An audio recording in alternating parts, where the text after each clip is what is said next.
As provas que Yeshua não é o servo sofredor de Isaías. 53. Introdução. Isaías capítulo 53 costuma ser apresentado como um texto isolado, enigmático e direcionado a um único indivíduo. No entanto, essa leitura só se sustenta quando o capítulo é separado do seu contexto. O erro de isolar os textos. Aqui está um dos principais problemas de interpretação. O erro de isolar os textos. A própria divisão em capítulos contribui para isso. A separação por capítulos corta e isola o contexto inicial, criando a impressão de que Isaías capítulo 53 começa um assunto novo, quando na verdade ele é a continuação direta do que já vinha sendo desenvolvido. Quando um texto é isolado, ele pode ser moldado para sustentar diferentes ideias, mas quando ele é mantido dentro do seu fluxo natural, ele passa a impor o seu próprio significado. O contexto contínuo da profecia. Quando restauramos a leitura contínua, desde Isaías capítulo 52 até Isaías capítulo 54, e analisamos tudo à luz da Torá e dos profetas, o cenário se torna claro.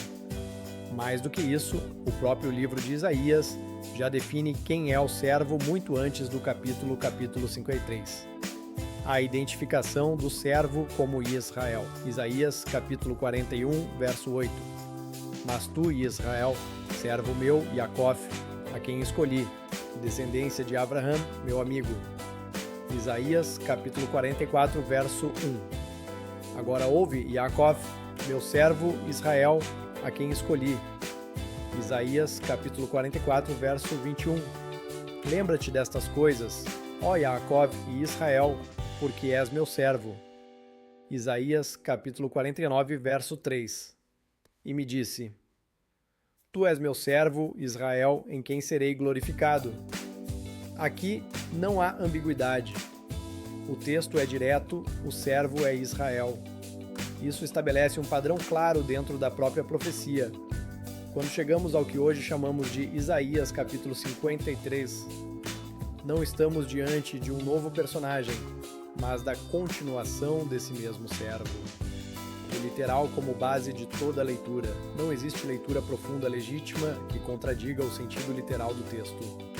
Nos níveis mais profundos, o fundamento continua sendo o que está claramente estabelecido. E dentro desse sentido direto, não há menção a um Mashiach individual em Isaías capítulo 53. A necessidade de inserir Yeshua no texto. A ideia de que Isaías capítulo 63 fala de Yeshua não nasce do próprio texto, mas de uma necessidade interpretativa posterior. Primeiro se estabelece uma conclusão, depois se busca sustentá-la no texto. A inversão do processo de leitura. O caminho natural seria ler o texto e então concluir, mas aqui ocorre o inverso. Conclui-se antes e depois se tenta encaixar o texto. Isso transforma Isaías capítulo 53 em um texto moldado e não interpretado. A busca por legitimação. Há também a tentativa de legitimar Yeshua dentro dos profetas. Como ele surge depois do Tanakh, cria-se a necessidade de encontrá-lo nos textos anteriores. Isaías capítulo 53, por tratar de sofrimento, passa a ser utilizado como base para essa associação. O peso da tradição interpretativa. Com o tempo, essa leitura foi repetida até se tornar dominante em certos contextos. Muitos chegam ao texto já com essa ideia formada. O deslocamento do contexto. Para sustentar essa leitura, é necessário isolar o capítulo, ignorar a identificação do servo como Israel e reinterpretar linguagem coletiva como individual. A leitura dos sábios e o contexto correto. Existe também a tentativa de utilizar palavras dos sábios de Israel para sustentar a ideia de que Isaías capítulo 53 fala de um indivíduo específico. Alguns citam trechos do Targum, do Talmud e de comentaristas como Rashi, tentando afirmar que o texto fala de um Mashiach. No entanto, quando essas fontes são lidas no seu contexto original, o cenário é bem diferente. Targum Yonatan. O Targum Yonatan utiliza a linguagem de ungido, mas não define um indivíduo específico. Talmud Sanhedrin 98. As discussões são abertas, exploratórias e não conclusivas. Rashi identifica o servo como Israel.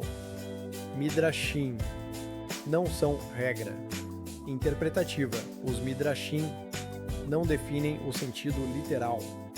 Ausência de Yeshua nas discussões dos sábios. Os sábios não reconheceram Yeshua como Mashiach. Se Isaías capítulo 53 falasse dele de forma clara, isso apareceria, mas não aparece. A voz das nações. Isaías capítulo 53, verso 1. A fala vem das nações, reconhecendo seu erro ao julgar Israel. Na história de Yeshua, não há esse reconhecimento coletivo das nações. Um surgimento sem aparência. Isaías capítulo 53, verso 2. Israel surge sem aparência de grandeza. Yeshua, por outro lado, é apresentado nos relatos como alguém seguido por multidões e reconhecido por muitos durante sua vida. Rejeição contínua e a linguagem de homem. Isaías, capítulo 53, verso 3. O sofrimento é contínuo e coletivo. Israel vive esse padrão ao longo das gerações. Yeshua não viveu um sofrimento coletivo prolongado na história. O uso do termo homem não muda o contexto coletivo. O julgamento equivocado. Isaías, capítulo 53, verso 4. As nações reconhecem que julgaram Israel de forma errada. Esse reconhecimento não ocorreu em relação a Yeshua. Causa e consequência. Isaías, capítulo 53, verso 5. Israel foi ferido pelas ações das nações. A ideia de alguém sofrer pelos erros de outros entra em conflito com a Torá. Yeshua é frequentemente associado a essa ideia, o que não se encaixa no padrão estabelecido. Confissão coletiva. Isaías, capítulo 53, verso 6. As nações reconhecem seus próprios erros. Isso não aconteceu na história de Yeshua. Sofrimento sem reação. Isaías, capítulo 53, verso 7. Israel suportou opressões ao longo da história. Yeshua não representa esse padrão coletivo contínuo.